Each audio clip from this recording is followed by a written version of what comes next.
Hello, everyone, and welcome to another episode of GnWC Weekly. It is Thursday, August 25th. I'm the Duke, and I'm joined by my good buddy. And I'm Ben Stein. And tonight you can win my money and my Visine red eyes. It gets the red out. Bueller. Ah! Bueller. Go to Charlie Brown screaming there for you. What's going on, man? How's it going, Larry? It's up and down, actually. It was a rather up and down weekend, wasn't it? Yeah, but it was, I'm going to say it was more, well, yeah, the weekend was up and down, and then it went down some more, and then it came back up, and it came back up kind of with a vengeance, in my opinion. So yeah, I mean, everything sure from Tuesday evening on just kind of kept sloping in the upward direction. But, yeah, it was great. But we'll talk all about that. Now, we're going to forego the news and notes and stuff this week because a lot of it was just backstage information that we're probably going to discuss in between our discussion of the SummerSlam weekend and stuff like that. Sure. Why don't we do it chronologically? I mean, I don't think we ever do it any other way, but take over Brooklyn. Give me a high point. I'll give you one of my high points. Then you can discuss a low point. I'll give a low point, stuff like that. How about the unexpected title change? Unexpected as far as our predictions. By the way, I think I get every prediction over the weekend wrong. Oh, nice. Like every match, I think I got wrong. Yeah, I think I was a perfect 0%. Well, no, not really, but everything, kind of didn't go the way we yeah, not necessarily. Like we were saying, Bailey needs to stick around, but with everything else going on, knowing what we didn't know, Bailey had to move up. Yeah, there had to be a new star on Raw. So yeah, but yeah, the Nakamura title change, it was good. It was a great match, and it was crazy unexpected. But yeah, I definitely expected that more from the tag team match. But they're continuing Gargano's story, which I guess we can get to that in a little bit too. So yeah, so I believe you told me this, or I read it, or maybe a little bit of both, and then I saw someone say it again recently. I think maybe yesterday, where the idea that WWE is starting to incorporate is blending things that you see on TV with things that are going on with the network. And we'd seen that a lot with SmackDown, or with Talking Smack already. And, you'd seen it a little bit elsewhere, but now you're seeing it more and more with the CWC, where you have a show that was, which we'll get there in a second, but you have a show. Yeah, I mean, we can discuss it now because it's not that long. It's the chronological order of things. Right. They're selling a knee injury and incorporating a knee injury situation in a match that was taped 2 months prior to the thing they're incorporating it from. Right, exactly. Yeah, the knee injury happened at TakeOver Brooklyn, and then this week at CWC, which was live. Gargano's knee was as a result of something that was taped. I'm not going to say, maybe it wasn't 2 months ago, but it kind of feels like it at this point. Yeah, at least a month, I would say. But it's wild. But there's that, and there's other stuff we'll get to in a second. But it's this idea of everything is one big connected story, which again we'll get to that more in just a second when we talk SmackDown. They're finally embracing the layers of the corporation, and beginning to interweave them without doing it ad nauseum. Right. It's not ham. Right. It's actually not ham-fisted. It's extremely elegant and meaningful. So whether it needs to be done or not, that is kind of the question. But you got to protect everyone in the business, so there had to be a reason Gargano had to lose, and there you go. Yeah. So that was cool. But yeah, Nakamura was sort of my high point. I guess my low point of TakeOver. I mean, did you ask me for that? Yeah, sure. Okay, sure. Maybe I did. Sure. I don't know. There wasn't necessarily. I mean, the Ember Moon Billy Kay match was a little shaky. I just don't think Billy Kay's good. It was a little shaky, but where she sort of flopped, she recovered well. So Yes. it's one of those things. It's just like she had the wherewithal and sort of the instincts or training to realize, okay, this is how I fix this in the moment. So that was cool, but at the same time, I don't necessarily understand why you're at that point and having those kind of mistakes. I don't know. So And whose point? you could be Whose right. Whose But side were the mistakes on? Athena? I mean, Ember Moon or Billy Kay? no, Billy Kay. Billy Kay. Okay, yeah, that's what I thought you were talking about. Yeah. No, I'm saying to your point. Okay. I don't know that those mistakes should have necessarily been made on things that were seemingly kind of, you know, standard fare. Yeah. But I don't know if she just didn't have the strength to pull it off, or I don't know. It was sort of weird. So For me, the high but she did points, recover. So the high points of the night was pretty much all the action inside the ring. sure. NXT does it best. I mean, Ring of Honor does it really well as well. But we'll talk about NXT on the main stage, the main platform, stuff like that. Everything is happening in the ring, and that's just so refreshing. And it doesn't get old. From first match to the last match of the evening, you're engaged. You're watching wrestling and seeing wrestling. There's nothing. No hijinks that we're probably going to be talking about in a little bit. Everything is decided in the ring. Athena's finisher, I love it. Tommy's eardrum amazing. busting assault on Austin Aries. Oh, did he Bobby really? Roode's, Did he bust his eardrum? Yeah. I didn't know that happened. Bobby Roode's ring entrance. Yeah. When he was on the scissor lift, Yeah. descending upon the crowd. That was awesome. Yeah. And Bailey's graduation party. Like, it was all complemented by all the stuff that happened in the ring. If you want to get a low point of the night and something that's like doesn't fit in NXT, how about Ric Flair stealing the spotlight by showing up to the dignitary area like 5 minutes into the Austin Aries match? I know. So the crowd's turning, they're all wooing. Yep. They're all. But hold up. Stuff. Yeah. But let me throw something out on that. Now, it was, just typical Flair to. I say that, but you don't know if it's his fault. Yeah, you don't know if it's him or if it's just it's just the crowd trying to get noticed. But you're putting them there for a single camera moment that happens after the match. Yeah. Just hold him off until after the match is over, and then send him out for his spot. Or put him there before the match starts, Well, so people are like, true. "Oh, but wow!" If things did happen, Ric Flair is watching this mess. We need to pay attention. Like, it puts him being there kind of puts an importance on the match itself, except that him getting there late threw it all off. But here's my hang on. So sorry. I rambled really bad. I apologize. However, did you see the spot they did? Were you paying attention? Well, he did it in front of Flair, and he wooed Austin Aries. No. It was right when everybody started wooing Flair. Jose did the big knife edge chops to Aries standing out on the apron. Okay. And it was like as that happened, so I don't know if it was just more to my point. No, I missed it because I was trying to figure out what the crowd was doing. Right? Yeah. Well, I noticed it in the moment, and I was proud of myself for noticing it. And then I've watched it again. Watched the whole show. I know when again. Aries did his suicide dive. Yeah, he wooed. Right after, yeah. But this was like as it was happening, and I don't know if that was a planned spot because it seemed like maybe it's something that Jose does, but it seemed very. It seemed very connected to what was actually happening, as opposed to it being something they planned. Yeah. You have to watch it again. It's pretty cool. It's pretty do great. a Flair move, damn it! No, I sell the moment.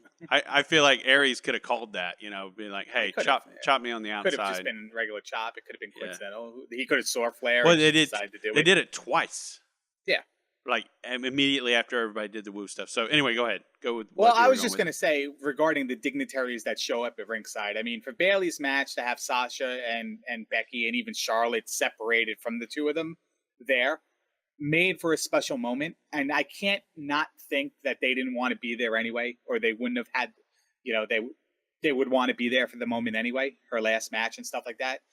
But do they really need the dignitaries when they have such good action inside the ring?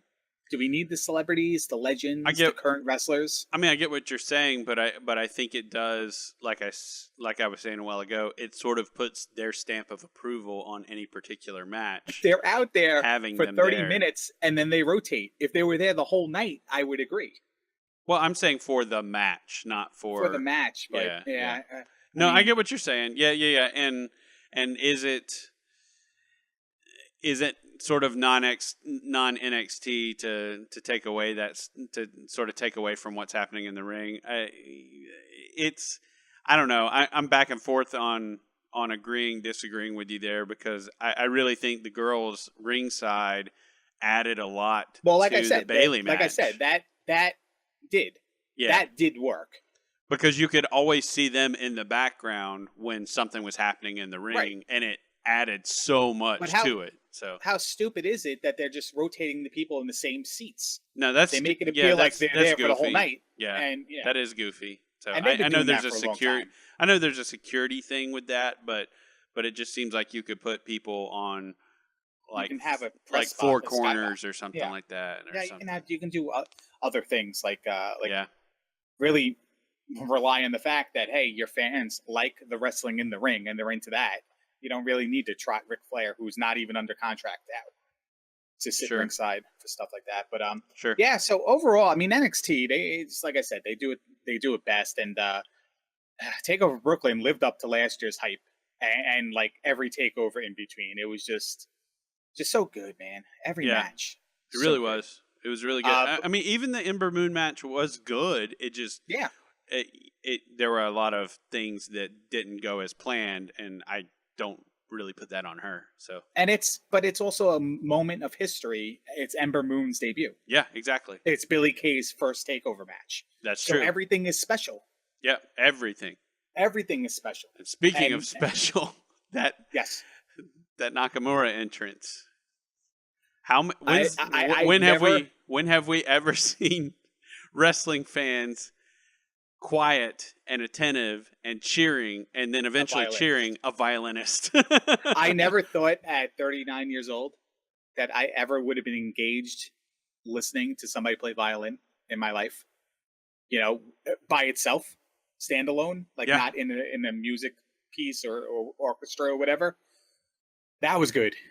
It was super good, and I love how he added flair to the song the whole time, as opposed to just playing the melody. Like he was playing off of what was in the song. It was cool. And it was Nakamura in the background of the violinist, and not the violinist in the background of Nakamura. So it was like they were really showcasing that. Yeah, they gave him his due.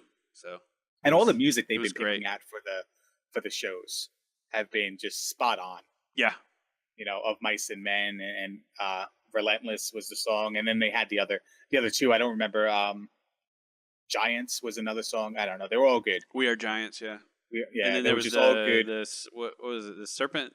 Serpents was the band. Yeah, I think right. Was no, that the song it was something with neck in it. I forget. Okay. I forget what their name was. Something with neck. It's not coming to me. Anyway, sorry. No, but it was all good.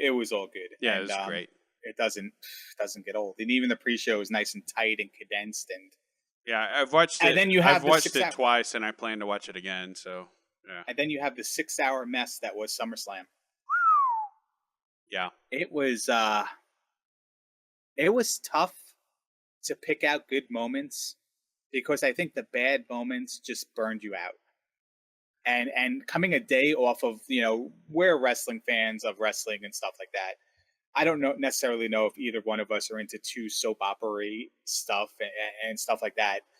But to come off of that Smart Mark Dream show and then come into SummerSlam and have it twice as long with some of the crap they did, it's kind of like you kind of burnt. And to our point last week, it's almost like we felt like we were going to shut it off and watch the rest at another time, but I bet we didn't.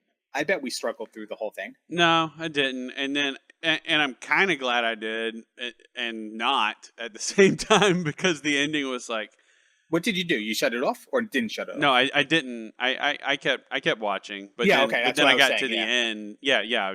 I was just supporting your point. Yeah, I was right yeah, but there I with didn't know you. which way you were going because you Yeah, had so many I know. contradictory words in there. I Words, ramble too words confuse me. much. You just say Gaia or lower, and we're good. Geyer. I don't remember what that means, but Okay. okay. It was all right. Well, all right. We can belabor Yeah. within our Sure. discussion of it. High points for you. Give me some of them. Oh, Cena Styles. Okay. So, I mean, just unbelievable. Like, Question about that. huh? I said a question about that before you Okay, go. dive into it.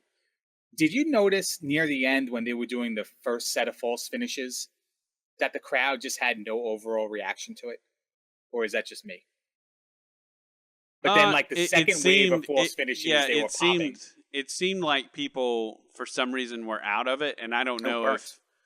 Yeah, I don't know if it was just everything was starting to get long at that point, or people were just, preparing for lull Cena wins, because I'm sure everyone. Oh, I'm sure I'm too. sure most people there, especially the smarkiest of smarks, were like, "Here we go, this is it," and people were just waiting for that AA to pop up, and that be it.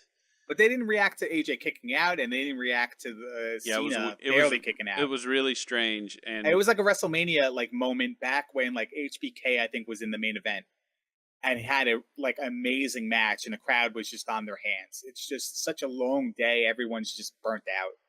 Yeah, and I think but to the match's credit, it got everyone excited again. So, what did you really like about that match? And that's part of it, is the fact that you had a crowd that was exhausted already, and they found a way to not just get them invested in it eventually, and especially in the ending, but really sell the ending just unbelievably. I mean, the celebration by AJ, and the fact that Cena just stayed out of it the whole time, and stayed and sold the finish for as long as he did, and then AJ, brag or cheers his way up the ramp, is extremely self-congratulatory, just the perfect heel reaction to what just happened. Not surprised. Did what he said he was going to do. He beat up John Cena, and he made John Cena. He made John Cena give up, or he beat John Cena. So John Cena never came out on Tuesday night to say that AJ Styles won. Right. Like was in the promo, but I guess we're going different places with that as it appears now. But I really like that match too. Yeah, it was really good, and just the commit. I can't say enough about the commitment to the finish, because AJ did his thing, and then John did his thing, which was interesting with the whole. They were saying he was leaving a piece of himself in the ring, and I'm just like, I don't get that from that. Like, I feel like you guys are really confused on what he's saying here, and the message I got was, wow, this guy beat me. Like, what? Like, is there a reason for me to show up on Tuesday now? Because this guy's, he just beat me fair and square right in the middle of the ring. It's kind of his show at this point, wouldn't you say? Like, that was the message that was communicated to me, and it was cool, but that was the message of Cena was just like, wow, I just got beat. I got two things out of that. One, I remember stories of like a wrestler winning in the Olympics and taking off his sneakers and leaving them in the ring to say like, I am done. I'm out. I'm leaving kind of deal. So he left his headband that he wears as an armband in the ring. Kind of thought they could have played like, is this the end of John Cena? Is he saying he's retiring? Yeah, that's what I thought. Like, that's what I thought, and that's what I thought the story was. And then they did the whole leaving a piece of yourself in the ring. They seemed mixed up on what the message was, in my opinion. The other thing was he kept looking at the headband, and the message on the headband, never give up. So by putting the headband down, did he give up? Right. Did Yeah. he concede the fact You that, you hey, saw all the same things I did. yeah, and they touched on neither of them. Right. They Yeah. just kind of, It, I don't know, but I think it's. I think that's partly they're fatigued, and also the fact that they're getting they've got no offense, Randy, they've got voices in their head telling them where they're going next, and so all they're or thinking of is what's the next spot. So they have yeah, to, yeah, plug Legends House. It's on tonight at 8 o'clock. yeah. But or John Cena could have just done that out of just wanting to he just No, thought no, of it no, and no. said, let's just put this in the ring and let me get Let's, out of the ring this yeah. way. And then they had nothing for it at the time, so they're just kind of like, No, I'm sure it was an impromptu thing, and yeah, it may have even been something that he and AJ talked about and yeah. said, "I've got an idea." I really wanted Yeah, AJ to wear it on his arm for like forever, yeah, but he yeah, took it off as soon as he had that match on SmackDown. But, yeah. it But it was sucked. But still good that he all wore it right, at you ready all. for Miz winning cleanly and Nikki Bella is kind of like also on my list of highs. I mean, Yeah, nothing to be said about that. Miz finally went over clean. We were hoping that would happen. yeah. It wasn't the best And match in the world, but I mean, they gave him like 5 minutes. So I know. Well, yeah, speaking of 5 minutes, they also gave the Ambrose Ziggler Superstars match like 5 minutes as well. right.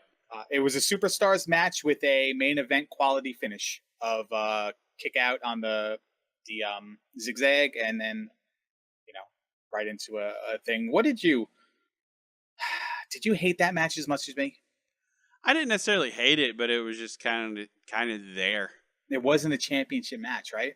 It wasn't really a championship match, and I heard somebody, and credit where it's due. I listened to Stone Cold's podcast, and he had Wade Keller on, and I know people have mixed opinions on Wade Keller. And when he's anchoring a show, I think he comes off pretty negative in general. But when he's on with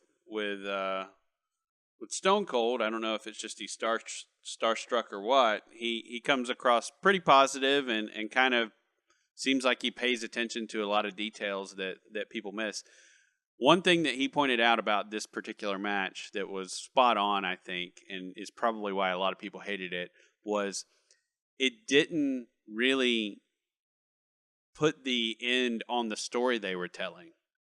And the story, What in like the SummerSlam story, did? yeah, exactly. But the story they were telling, and I think he may have even sort of alluded to, or may have said something like, which was something you saw in a lot of matches, but um, but yeah, the story they were telling was that Dolph isn't just going to steal the show; he's actually going to win the big one this time, and Dean is just like, yeah, whatever. Sure you are. You're gonna fizzle out just like you always have, being sort of cocky, almost heelish, right?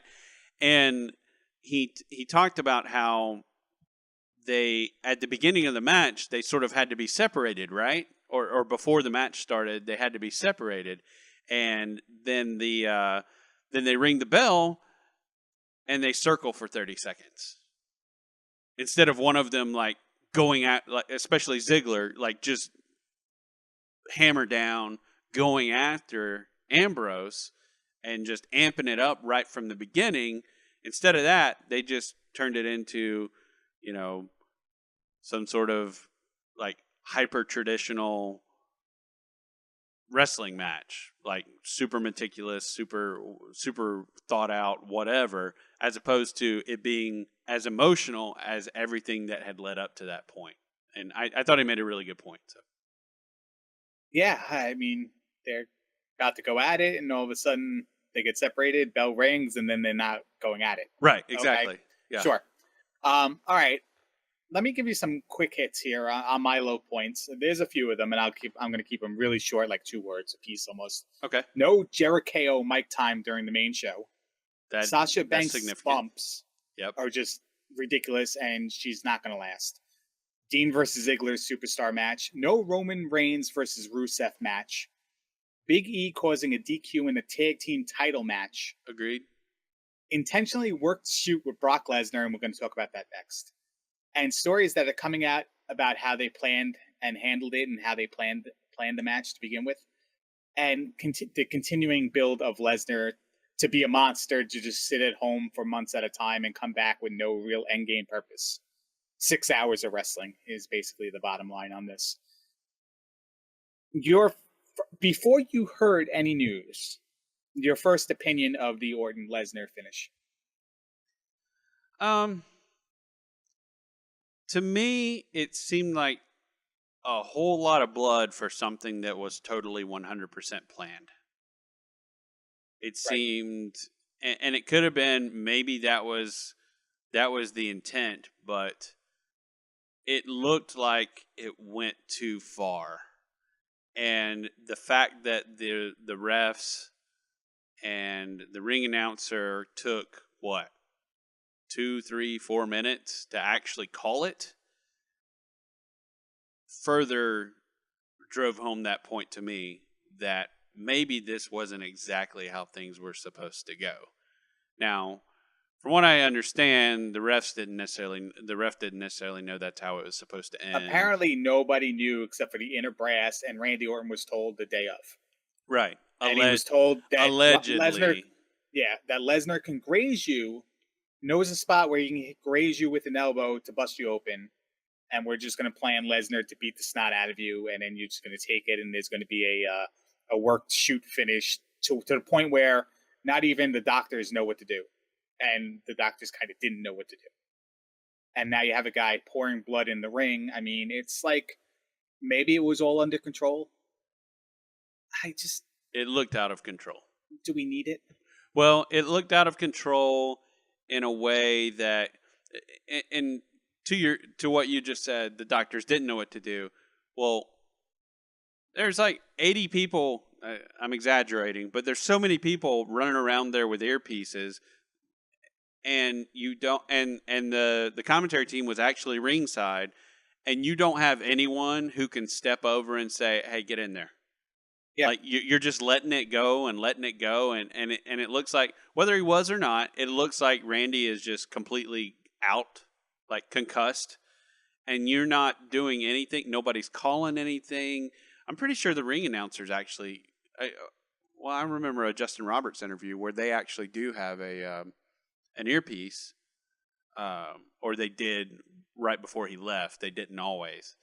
But yeah, it's just, yeah, it seemed like it went too far, and no one around knew how to react or would take the ball because they know somebody's gonna, poison their breakfast or whatever. But it didn't come across as something so much shocking as it came across as completely unnecessary to me. I think for me, when watching it, I had their intent for doing it crossed my mind. Like the reason why they did it, to make the fans think a certain way, crossed my mind. Sure. I thought Lesnar went into business for himself. Not really so much went into business for himself, but kind of worked stiff, and maybe it just like landed the elbow a little bit too hard. As soon as he struck that elbow, I said to my father, I said, he's trying to bust him open the hard way.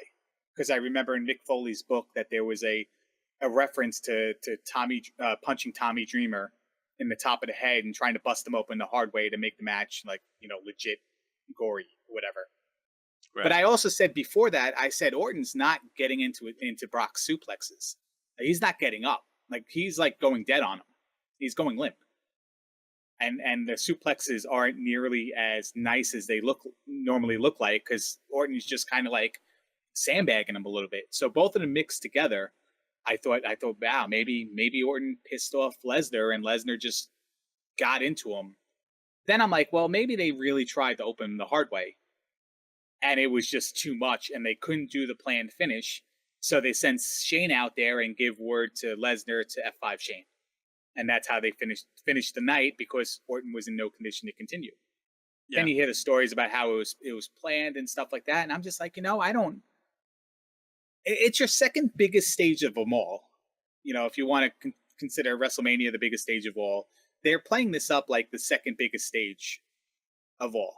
Why is it a pay-per-view with not only no definitive conclusion to storylines for the second year in a row, but why are your two last matches a U.S. title match that never gets underway, and a Brock Lesnar beatdown for a guy who's going to be off camera for 4 months. I don't get it. Can you make logical sense of that to me? No, it's not satisfying. And if you knew that's what you were going to do with Roman and Rusev, which I didn't like in a vacuum, I liked it. For it to be after the world title. Well, not on SummerSlam though, you know. Hang on. For it to be late, as late as it could be and not be the main event, dumb.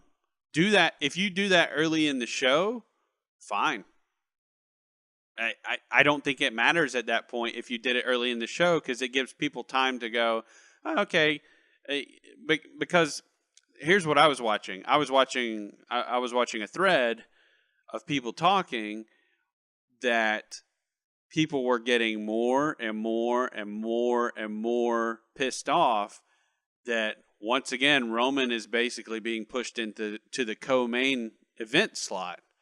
And then when you get there, they don't even have the match. So it's just like, how are you really like? It's once again the weird like anti-booking of Roman Reigns, where you put him in this spot of honor on the card. You put him high up on the card late in the day or late on the card, and then you do this weird non-match, which again in a vacuum I didn't mind it, but it doesn't make sense at that place in the card. It especially doesn't make sense beyond your top title in the company, your two top titles in the company. So yeah, I didn't mind it. It just didn't make sense where it was in the card, and it especially didn't make sense when you decided that it wasn't going to be an actual match. So that's my take on that. By the way, a little bit of breaking news. Eric Young just signed with the WWE. Okay, so he's official now. He's official now. Cool. Well, all right, here's the thing. All right, here's what was going to happen for WrestleMania. And this is courtesy of, I'm trying to pull it up now, and that's why I found the Eric Young news.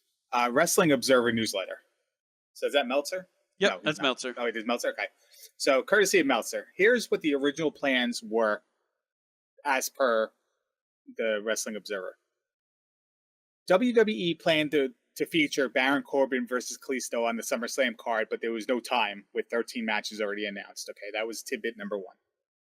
On the topic of scrap plans, the original idea was for the Universal Championship at SummerSlam to feature Roman Reigns taking on Seth Rollins, with Finn Balor competing in a multi-person matchup. Original plans also had Raw getting the WWE title, and SmackDown getting what is now the Universal title, which would have been won by AJ Styles. Reigns' wellness policy violation changed those creative plans, and WWE made the decision to put another babyface in the top Raw slot, pushing Reigns out of the card, the title picture as punishment. So it's kind of interesting to think of a world where it would have been AJ Styles Universal Champion and Roman Reigns WWE Champion again, I guess, or Seth Rollins WWE Champion or whatever. But yeah, I mean, I don't know. It's just highs and lows of the weekend, man. Yeah, but you do that, and I don't want to harp on it too long because I actually like Roman Reigns, and I could do a whole podcast on why a lot of these guys, why I think it's dumb that WWE has the alleged strict wellness policy they have when it's not completely across the board for everyone. It's multifaceted. There's the actual suspension where you're not within the company, and then there's their alleged punishment after the fact or non-punishment after the fact. So right. There's so much you can talk about. What's that? There's just so much you can talk about to just kind of rip apart the policy where it's like so much of it is just for the investors to see that you're doing something that Congress won't be breathing down your neck. I don't know how much true that is, and to say that, to kind of give the illusion that they don't actually really do care about somebody lasting, not dying on them and being there forever. You know what I mean? It's kind of just say it's stockholders. Well, yeah. I'm not saying investors. it's just a corporate thing, because there's plenty of instances where they legitimately give people time off, like Sasha Banks and stuff like that. But I don't know. Yeah, I'm not trying to sound as cold. I'm not trying to sound as tone deaf as I did. But basically, yeah. they have the textbook standard 30-day suspension policy for the first violation, but it doesn't really end there. You don't just go right back into the fold. Some people are treated differently. Other people are held off TV. Other people are put in a non-winning situation for pretty much the rest of their career. So it's kind of like, it's kind of like garbage in a way. But all right. Speaking of garbage, Duke, it's time for a confession. Okay. I like big sweaty men. Monday Night Raw. I sent you that thing, right? Yeah, I did. That was pretty great. Actually, listen to this. I cut this out, and this is like this is the reason why I dislike the internet and reading other people's reactions as things happen and after things happen. Here's a post from somewhere, and I'm going to clean it up for grammar reasons. What a BS ending. Orton should have won the match. Enzo and Cass should have won. Application Crews, I'm going to say that's a spell check thing. But Application Crews should have won. Alexa Bliss should have gotten the pin. Gallows and Anderson should have won the tag title. But welcome to the new era of WWE where everything stays the same. We'll just ignore Finn Balor won the major title. But yeah, Finn Balor, it's the new era. Everything stays the same. Right. Everything. Yeah. Well, good observation. That was like what I told you for not this past, but the previous WrestleMania, where people were like, when Cena won, people were like, "Oh, way to go, WWE, putting over your younger talent. Way to give all the younger talent opportunities." Talking about Rusev losing or whatever, even though that was the story, it made sense. God, but anyway, he got to come out on a tank. Come on. Anyway, he had a tank. He shouldn't have lost. But go ahead. Well, fair enough. He should have run over someone with the tank. But Seth Rollins won. Daniel Bryan won. Yeah, Daniel Bryan won to start the show. Seth Rollins won with the heist of the century to end the show. Yeah, but no one no one like restates it and says, "Oh, well, maybe WWE really did something cool there." Maybe there's a balance to things, because there is, and yes, sometimes it tips one way too far, and that can be. Sometimes you feel like you're just throwing a bone. They throw you a bone just to make it the illusion like something happens. Sure, but he won the top title. He was the first guy to win the top title. His first pay-per-view match. I don't think you can get any better of a debut on a WWE product. But hey, Big Cass and Enzo didn't win, so way to put over the new guys. Right. But all right, let's move on to Raw. I got a couple questions here rather than recapping the whole thing. Yep. First question is, Finn gave up his title. By the way, Bret Hart was right. I had to throw that in there. Yeah. You said you weren't going to. Way to go. No, I know. Well, I worked you. It was a work shoot. You're a liar.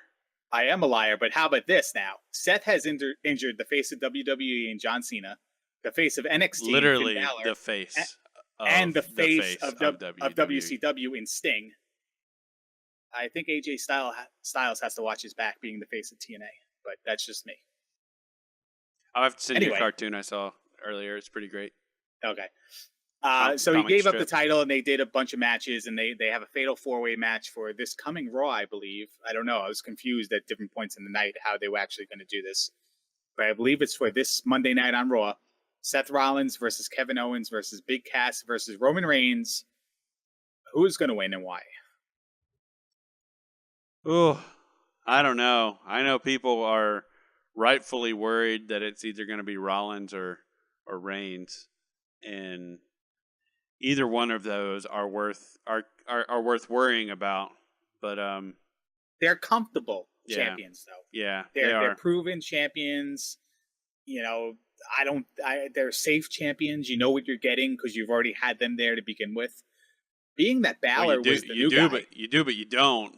Like what happened with Reigns, and even what happened, like everything you're saying is true, but at the same time it's false, because right. But remember, you had the 3 injury weeks ago, and everyone wanted Sorry, go ahead. I was going to say, prior to Money in the Bank, everyone wanted Seth Rollins to be the champion because Yeah. Roman Reigns had the title. And Right. then now all of a sudden, no one wants Seth Rollins to touch the title. Well, it's make up your mind. Is WWE supposed to put the guy over or not put the guy over, But being that Balor was the new guy on the block, and they decided to do this if Meltzer's story is true or not, decide to like change things up and just say, hey, let's just go this new direction. What about Kevin Owens? Is it his time? God, it would be so good. With Jericho as his like enforcer, bodyguard, best friend? Exactly. It's the greatest thing ever. Well, and Jericho wins the U.S. title from Rusev? Or Jericho, and they win the tag titles, or just give them all the gold. That's perfect. And the women's title. I'm completely on board with that. But by the way, what you get out of that is eventually Jericho gets to turn on Owens, and you have Jericho Owens for a main event title, or for a main event top title feud. That's freaking awesome. I think they would put on months worth of great program. In my opinion, it's actually something I can get into where like the title will always be defended with somebody interfering. It's something I can get behind because that is so their characters, right? Jericho and Owens, right? Because it actually fits. It's not just shoehorned, right? Right. And Jericho gets thrown out sometimes, and Owens still takes care of business. So it works on like such a multifaceted level. And like personally speaking, there's nothing better than Jericho and KO. So right now, yeah, I mean, let's make that happen. I think Big Cass has no chance, but he's 7 foot tall, and WWE office sees people differently than WWE fans do. So I worry a little bit about that, but at the same time, I feel like I'm safe to say that Big Cass is really only in there because legitimately he stands up as a body against Reigns' size and Rollins' expertise in the ring. I don't know, but who did he beat, by the way? He beat Jericho, right? No, he beat Rusev. By count out, Rusev just walked away. Right. Yeah. All right. Well, and Rusev can still interfere in that match. That was the one thing was I definitely suspect Rusev interferes in the match, which is fine because it's a 4-way, so there's no DQ. So he can show up and he can destroy Reigns and they can cart Reigns out. Now, hopefully it's not one of those dumb things where they cart Reigns out and then all of a sudden he comes back to win at the end. Hopefully they don't pull that. But no, I think that what they'll do is the traditional Reigns fare. Reigns will hit his spear on somebody, let's say Rollins, and then Rusev will take him away and like KO would capitalize. So it's still Reigns winning the match per se and looking strong because he beat up the guy that was who was pinned. But somebody else, like so many other times, is going to just capitalize on the opportunity that Reigns gave him. And I hope it's KO. It could be Rollins, for all we know. Yeah. But I think it's going to go that way. I think Rusev is the right play. So how about right place, right time? We talked about it before. Suspensions, injuries, conclusion of her full story in NXT. And I hate to say I told you so, but it was the perfect spot for Bayley to not only debut, but to debut for the title and not just be somebody who is on the roster.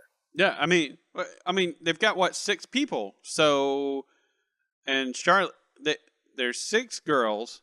One of them is Paige, who's suspended. One of them is Sasha, who's taking time, who was already planning to take time off before SummerSlam, and then probably added to her need to take time off in that match. And then Alicia Fox and Summer Rae.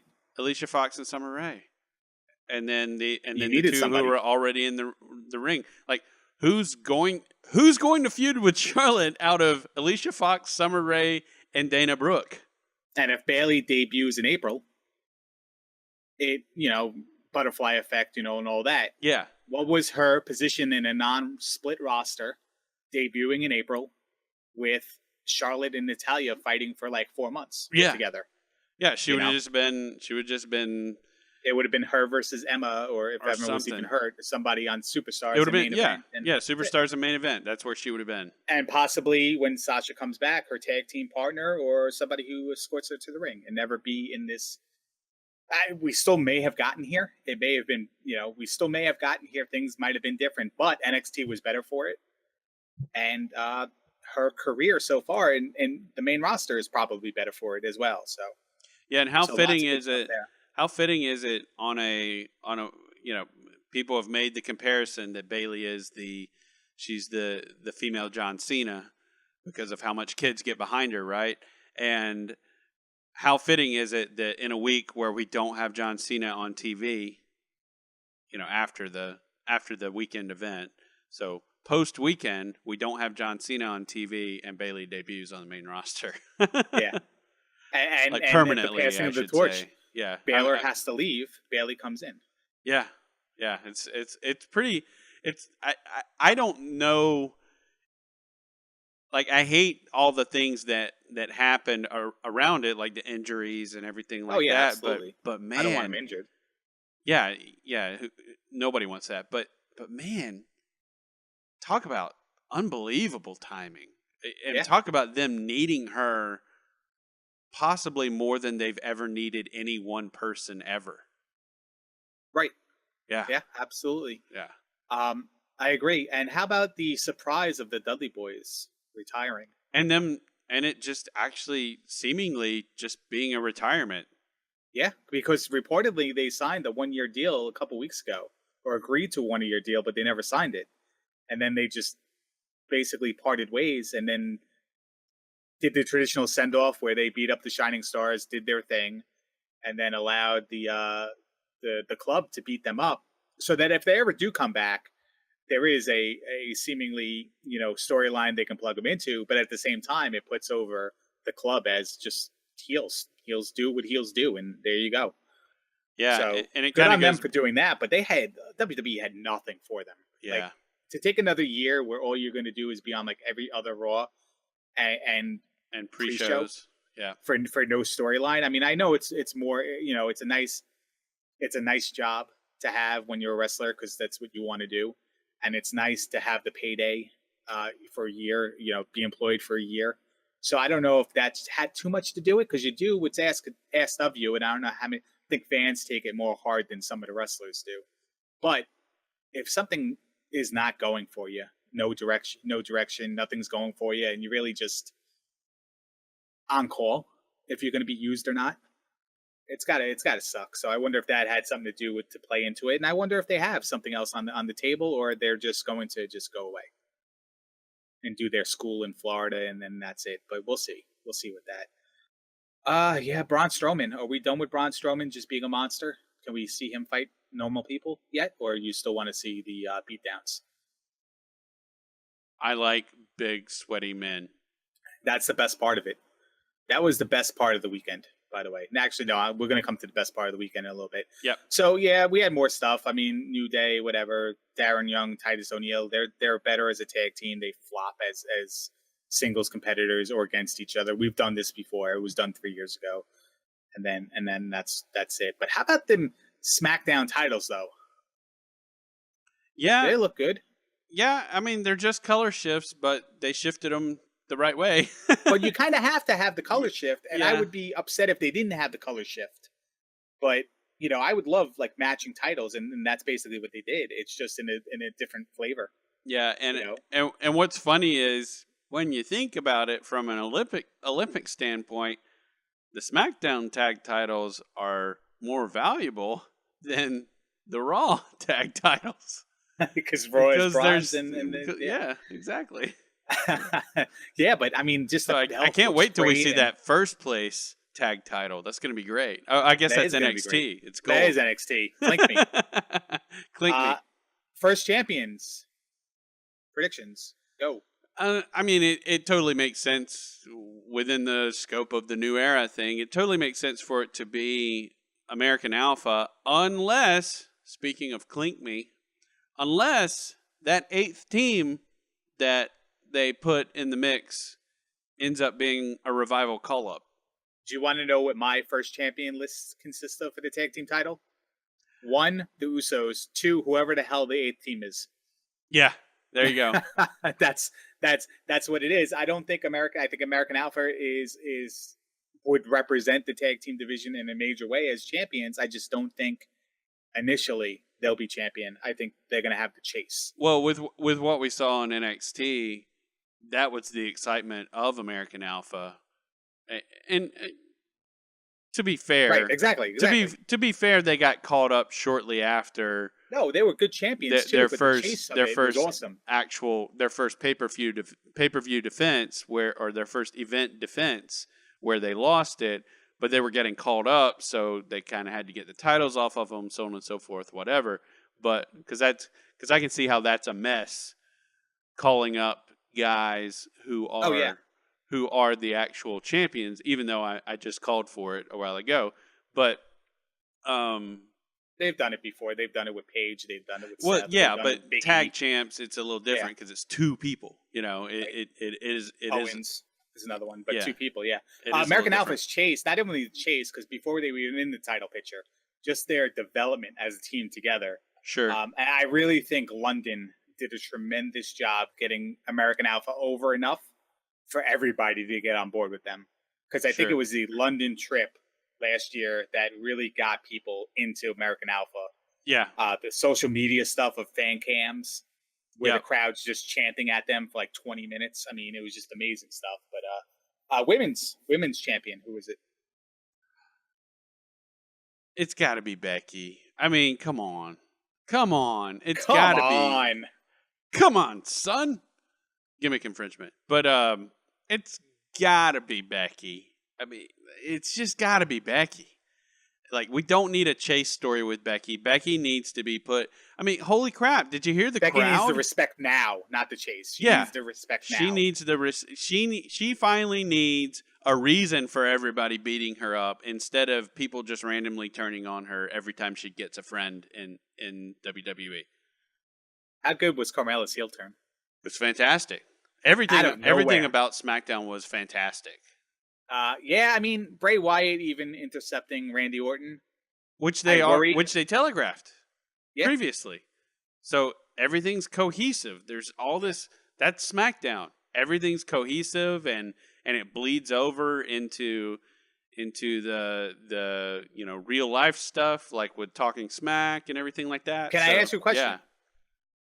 Was Talking Smack better than everything else this weekend other than Brooklyn Takeover? It was good. I just thought, to me, Talking Smack is actually part of SmackDown. So I'm still, even though it was fantastic in and of itself, I still see it as part of the whole SmackDown package. And I never did. Yeah. And I never watched it until this week when I kind of was informed that I should watch it. Let me tell you what, I'm never missing it again.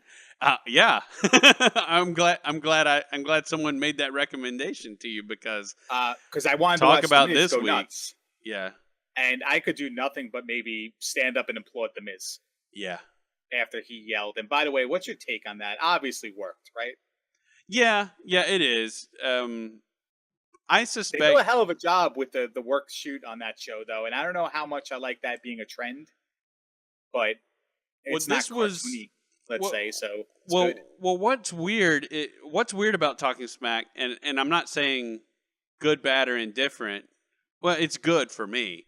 But what is strange is Daniel talks about people like real life, but then he puts them over in such a way that it protects kayfabe. Like that's what he's done every week that they've had it. Right.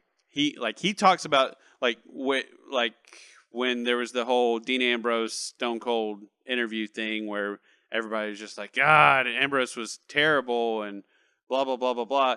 He defended Ambrose and talked about how amazing Ambrose was back in the day and how he's put into this box and Ambrose is just being himself and blah blah blah blah. Like he found a way to talk about the guy and to put over the guy in real life and at the same time protect his character. And he constantly does that. And the recurring theme with he and Miz, since 6 years ago. NXT, since the original yeah, season of NXT. yeah, since the original NXT, the recurring theme has always been Daniel doesn't respect Miz. And I suspect they've had these, they've probably become close to friends at some point along the way, but I strongly suspect they've had these conversations. And so, and you've seen some of Daniel's personality in other things, whether it be Total Divas or Table for Three or whatever other places you've seen him, even in interviews where he does sort of razz people, which is kind of funny. He's a needler. He's this little punk guy, and he does kind of antagonize people. So it's one of those things where it sort of plays into was it a shoot?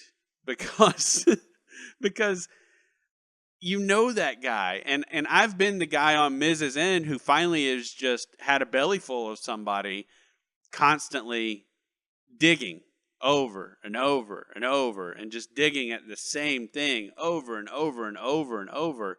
And I've been a guy that in the past had an outrageous temper.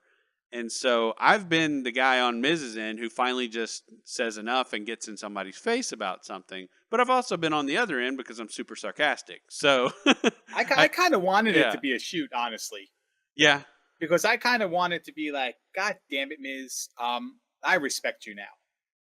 And not to like belittle Daniel Bryan or anything, but if Daniel Bryan was shooting on him, and for the Miz to come back like that, it's like, well, yeah. No matter what, I completely respect what the Miz did.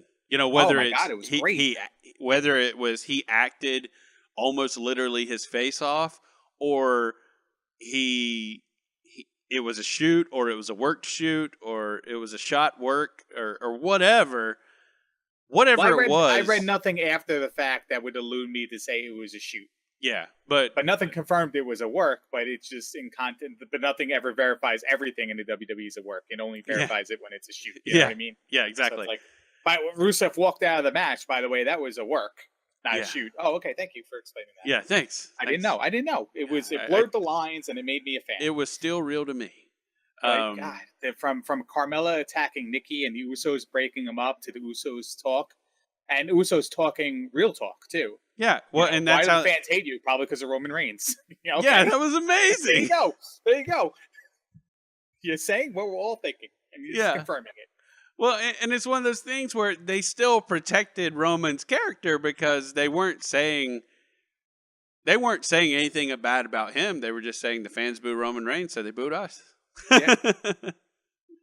Guilty by association. I think and that's kind of par for the course for that show, is that they still protect the character while kind of having real reactions to stuff. Like last week, what you missed last week was Becky and Naomi being on there and showing how just cool and chill they could be. And Daniel just turned to him and said, "What do we need for the women's division?" And Becky said, "Well, we need more time. Like, yes, we have 2 segments." She actually said that. Yes, we have 2 segments, which is way better than what we had in the past. But we need time to showcase what we can actually do. And of course, we don't really have anything to fight for besides just being in random matches. So, I know you've mentioned, she said to him, I know you've mentioned a title or something at some point, but yeah, it's just everything's sort of up in the air. So it was just like, it was a legit answer. It was just if someone asked you this answer on the street, or asked you this question on the street, how would you answer? That's how she answered. I think somebody came up with the idea one time. It was like, well, let's make a show, like, because Raw is 3 hours and SmackDown's only 2. Let's put another hour onto SmackDown on the network. And I kind of feel at the time that maybe they were going to do a wrestling hour, but then someone came up with the idea, well, let's do a recap show. And then someone tried to merge the idea of a recap show with like a Stone Cold Steve Austin podcast and just merge the 2 together. Well, here you go. We're going to get wrestlers on. We're going to ask them legit questions in this kayfabe shoot. interview, and we're just gonna see how it reacts. And I'd love for there to be, I'd love for there to be like a view counter on WWE Network Oh to yeah, see how many times shows were viewed. yeah, that And would be just see how cool. many people watch that a week, because I doubt it's the 1 point whatever million people. Or even like a favorited, like Yeah, just show how many people favorited something. So it's that's not probably it. detrimental to them overall to Well, do anything like you that. don't have But to do a plus minus, but just. But yeah, I get what you're saying because you're like, yeah, well, then they can this fabricate the has a number by million. tacking on Oh, yeah, that's true. 200,000. That's true. So it's never going to be And legit. But I people, really wish there was well, some, and people would say that's what they're doing, whether that's what's happening or not. yeah, whether it's there or not. But it's Right. like, yeah, 2.2 million people watch Talking Smack. Well, they only have 1.4 million subscribers. How does that happen? Yeah. Everyone watched it twice, of course.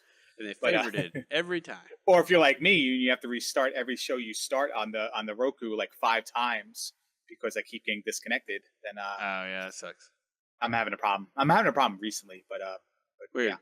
So NXT's basically had their typical post takeover recap / additional match show. Super quick. Um, Hang on. yeah, Can I back up? Just back to yeah, Miz real quick. yeah. So can I just in just a couple of sentences, hopefully, fantasy book what's going to go down with that. Yeah, go ahead. So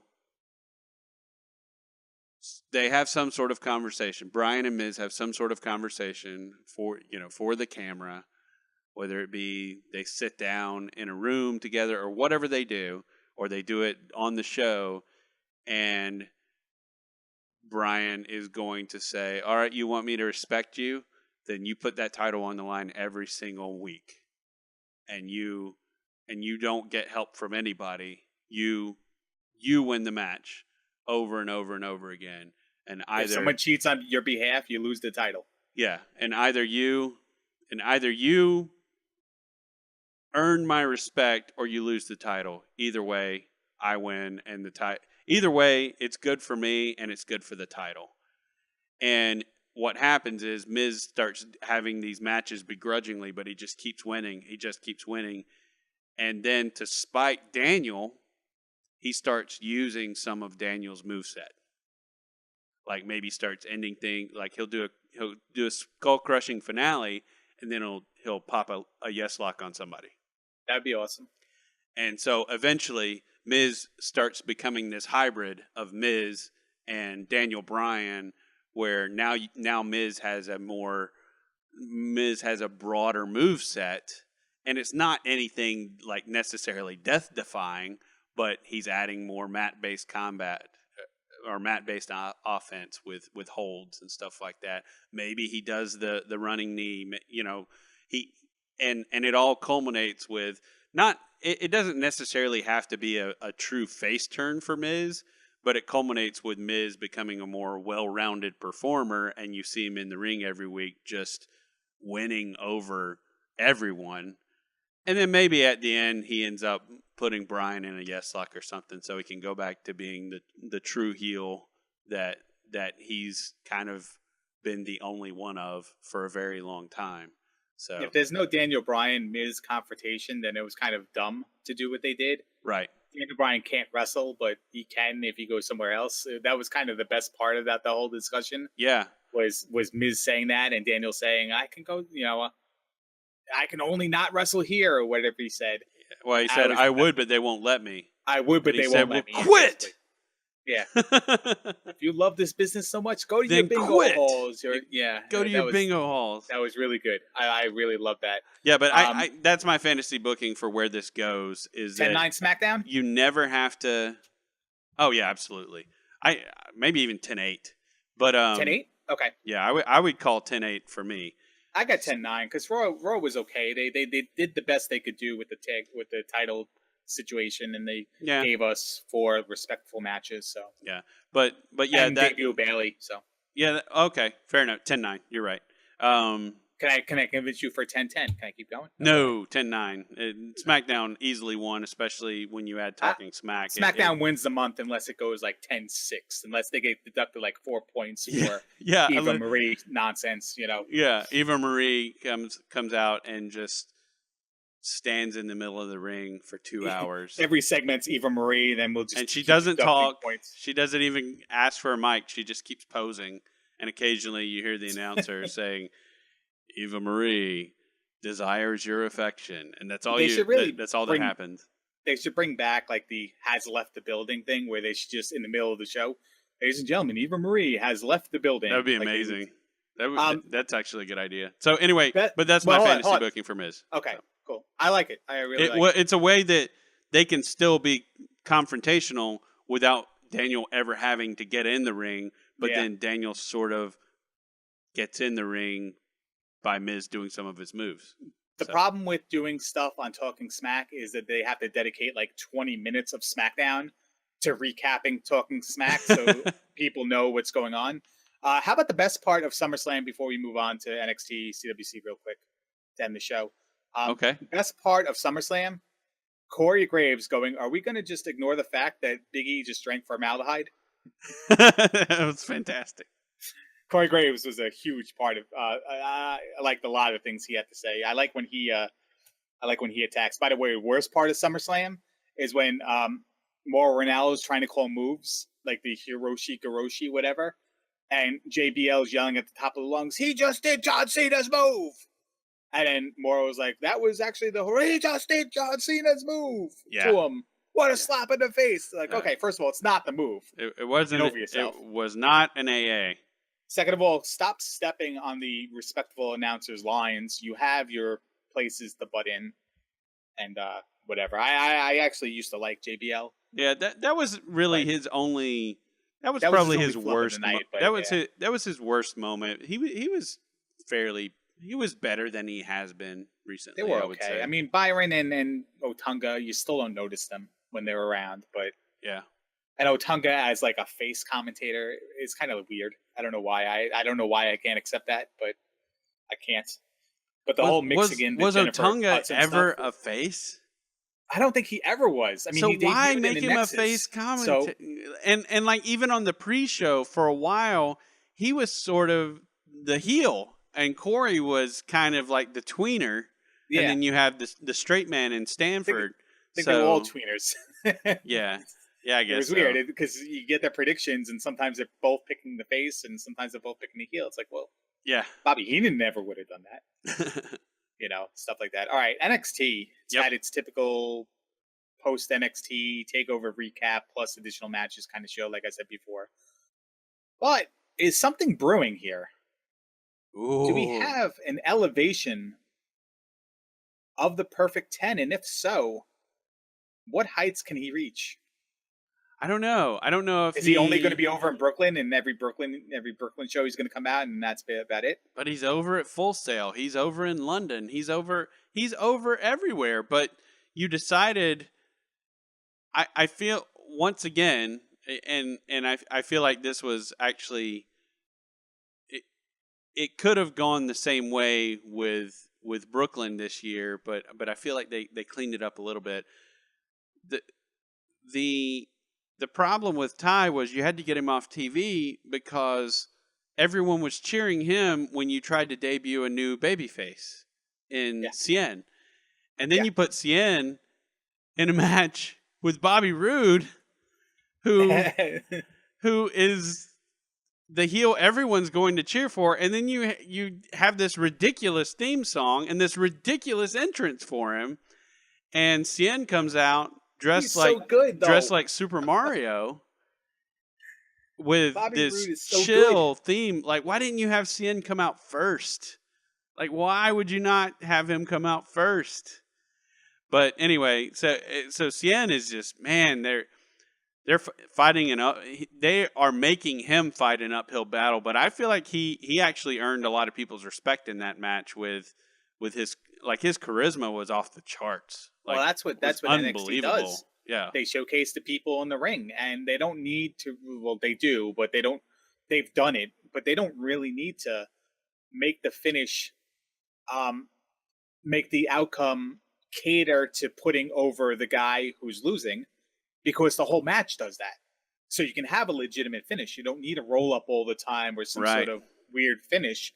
They do it for aesthetic reasons here and there, and it works. It still annoys me just because I'm over it, but it works. But they're not doing it every single week like the main roster. But Problem is with Ty Dillinger is there's nowhere, like, there is a ceiling above him that he right. can't break out. And like you're saying, if he comes out against guys they want to put over, he's hijacking the crowd. He's hijacking the crowd, and so you have to cool him off for the better part of a month. Like, we haven't seen him for at least a month, right? Because he had that losing streak and kind of like went Yeah. into like a little bit of a hole, and now he came out. Or does Ty saddle up with a partner and somehow down the line contend for the tag team titles, whether it's Cien Almas or Buddy Murphy? Imagine Buddy Murphy and Ty Dillinger. I don't think I could talk to you. I'd be pretty putting hyped. Dana Brooke with Nikki Glencross. Like, yeah, that would be the equivalent of that for you. Yeah. I don't know. I don't think, like, I feel like getting the title on Nakamura. I think there's a lot of backstage to that it's not just that he is that good and it's that believable, and you can do a quick little program with he and Joe. And then Joe can ride off into the sunset because, holy crap, they need him on the main roster. Yeah, they absolutely do. And then there's also the Raw's lacking. There's a gaping hole in Raw's roster. Yeah. Even though they have more talent. Well, there's a Brock size hole in. Well, yeah, I mean, if they want to. No, what I'm saying is there's a Brock size hole in the Raw roster, and Samoa Joe is just the monster to fill it, and Samoa Joe may actually be the guy that they're building to finally take down Brock. Maybe. So, well, I had this conversation. He kind of needs to start showing up. But I had this conversation with you about maybe 6 months ago, or WrestleMania time, I guess, when you're just like, I don't understand why Lesnar went over on Ambrose. What's the deal? And I was kind of like the calm, rational person going, hey, just because the payoff hasn't happened yet doesn't mean that in a year, 2 years down the line, when it finally happens, we're going to look back at this time and go, like, Lesnar was thrown in our face and he always won or whatever. Maybe they're just building it up to say, like, hey, Brock, if you really hate people and you're absolutely done, then Joe's going to go over on you or something like that. Yeah, and but I did say all that to say, to get back on Dillinger, it seems like he really could be a guy that you put in the ring because he had a great match with Nakamura. I don't know that he can take the title off Nakamura. I don't know that's a takeover match either. Yeah, exactly. But maybe, I mean, maybe if they really truly invest in Dillinger and they need, because they kind of need a guy that's like, who's going to be the next guy that's truly over besides Nakamura? Bobby Roode. Well, yeah, your heels. You're right. Eric You're Young, right. Austin Aries, even so TNA. Hideo Itami. What's that? TNA. So TNA. Hideo Itami, Ibushi. Okay. All right. Yeah. So there's plenty. That's why I'm saying there's a ceiling above Ty, and without a mid card title in NXT, the only thing he can do is saddle up to who was that dude that beat him a couple weeks ago? Oney Lorcan. Which I have a feeling he comes back as his right, because I think that already happened, right? They already said that was going to happen. Oh, they interviewed him or something. Yeah, they interviewed him, but he just says, I need to go back to my roots. It's just like, you won. Why do you need to go back to your roots? That doesn't make sense. What if him and Dillinger are the new tag team? Because we have the Authors of Pain, we have the Revival, we have and the TM61. Authors of Pain look better every freaking week. Absolutely, they put him in tremendous spots to look huge. It's great. And they're beating legitimate contenders. They're doing well. Where, it's not it's not this sloppy big guy offense. It's athletic. Right. It's creative, by the way. Right. Like it's very much like old school Paul Ellering. Hey, what if we tried this? And you get the what was the finisher for the electric chair. The Doomsday Device. Doomsday Device. Yeah, you get the Doomsday Device, and it's a respected and revered tag team move even to this day. I suspect, real quick, back super quick on Dillinger. I suspect Dillinger plays a role similar to Tyler Breeze, where he's sort of the guy when you don't necessarily have a guy to match up with the champ, but he goes out similar to Breeze, where he has a really big, long, solid match with probably Nakamura, and then he moves up to SmackDown or Raw. You really think there's a moving up for him? I think so. Like, why put him back on the show? I mean, we talk too much about moving up because lately, because of the roster split, so many people moved up. So, I mean, there has to be, like, some people are never going to move up. And not to say that Ty Dillinger is not going to be one of them, but back to the Finn Balor thing, does he want to be one of them? Does he want to go on Raw and be the next whatever he's going to be there? You know, does he have a place in Raw that's going to be legitimate or crowd fan favorite in NXT and whatever he does backstage? Because I have a feeling he does something backstage. I don't think he's just talent. I think he does. I mean, he's been in or associated with WWE since 10 years ago. I mean, he more took than that. No, it was 10 years ago.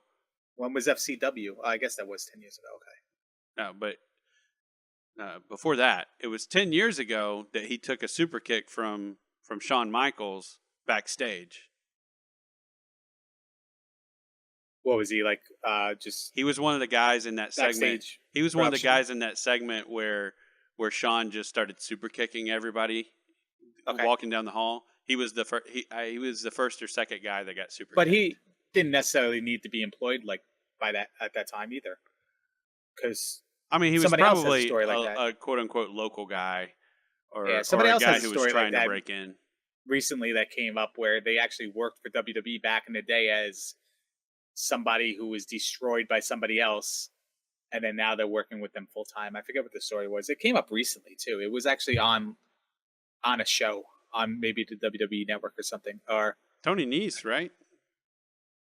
Well, Tony Nese has done stuff before, but I don't know if it was necessarily Tony Nese that I was thinking of. Anyway, but you wanted to move on from no, I was continuing Dillinger. The conversation. I'm just saying you have TM61, you have Authors of Pain, you have the Revival on top, you have Gargano and Ciampa, I guess, still. But with that ceiling above Ty Dillinger and, you know, seemingly guys like Murphy and Blake and Dillinger and Oni and these other guys who are never going to reach that height, CM Almas and, you know, the other guy, who's the other guy? No Way Jose, and there was one more, but whatever.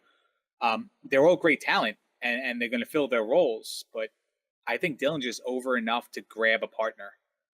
Sure. And just say, like, you know, they're the perfect tens or whatever. And maybe it is that guy that beat him. Maybe they team up. Yeah. Maybe. And that would be that would definitely help that guy because he's not the prettiest dude. No, because he's not big and sweaty either. So I don't know if I can necessarily that's like him. true. You watched CWC this week? Yes, I did. Shocked? Like I was? Or did you know in advance? Are you talking about Gargano? Yeah. Unfortunately, it got spoiled for me. I didn't watch it until today. I didn't watch it until today either, but it didn't get spoiled for me. Yeah, and I've gotten to the point where I just kind of like scroll really fast through my Twitter feed, but I just happened to somehow stop at something, and Gargano's tweet was above it where he says, "I just really feel like I let people down," and I'm like, "Ah, crap." Now I know what happened.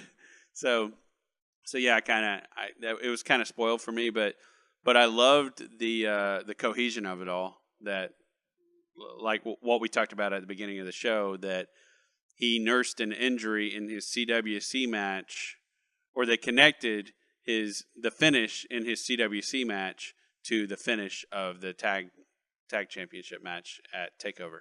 I thought that was great. Did you really? Yeah, I did. But knowing it's out of order, isn't that just stupid? No. How? Because it's not. They're selling an injury that just happened on Saturday night as a reason why he lost 2 months ago. It was July 14th. Right. It's a month and a half. July, okay. 1 month ago. Okay. I don't know why I decided to use June's date, but it doesn't matter how long ago it is. It's out of order. Yep. And it's stupid. And for a company that has this product that the most loyal wrestling fan base, mark, you know, internet community is watching, to then turn it around and say, okay, well, he was nursing an injury that happened Saturday night. Oh, by the way, you already know this was taped on July 14th. Just seems dumb to me. It seems unnecessary. That's kind of like where I'm saying, like, they're protecting guys who lose sometimes. Yeah. I didn't hate it. The damn bell timekeeper's table. And his leg was hurt enough because of that for TJ Perkins to win. I don't know. I just didn't hate it. I didn't hate it. That's all. Like, yeah, I just kind of like, I get what you're saying. That no, because I'm just saying, people who follow that, stuff, they already knew that he lost.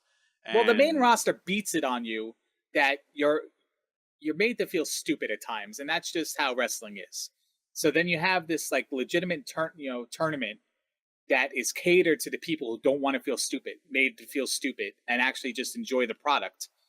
And then for like one wrestler or two wrestlers, Gargano and Ciampa, we're going to interweave storylines in between only the matches they're connected to. And, and sell an injury. We can't have Gargano losing because his knee suffered enough damage in that match with TJ Perkins, even though he railed himself into the damn timekeeper belt table, that I probably would never have gotten up from. We have to then combine it with the fact that plus what happened on Saturday, which didn't happen yet, is the reason why he lost. And I wonder where they decided to connect those two things. If they did it intentionally, like that far in advance, they knew that this was going to happen, or if they just decided in post this week to say, hey, how about we just do this and tack it on. I don't know. But either way, I actually wonder if they. And I don't even know when they had time to do the broadcast. Morrow and Daniel Bryan. Yeah, I actually wonder if. I don't know. I don't know. I don't know. It is tough figuring out the chicken or the egg scenario there. It's sort of weird. Like, how far in advance was everything planned out with that when so much of WWE is seat of the pants booking? So it made me feel like, hey, so was this taped this week? Did they do a taping this week and just conclude it with this match and then the rest of the matches up until the final? Sure. I'm like, no, I think everyone's wearing the same shirts in the crowd. Like, that guy always wears the same shirt, but I think everyone else is wearing the same shirts too. And I was kind of like, maybe they didn't, but I didn't want to see if they even taped it even further. I'm like, I don't want to double check, but whatever the case may be, my money's lost because I had Gargano winning the whole thing. Now I guess it's Ibushi. But maybe we don't know. Maybe we don't know because, like I said earlier, will they have the winner be somebody who's not under WWE contract? Yeah, there's that, and there's also is the final going to be live? Yes. Okay, good. Ugh, that would suck if that was spoiled. Ugh. Final's going to be live, and I it might take the whole hour. Like, they might give them the whole hour, or they might do like.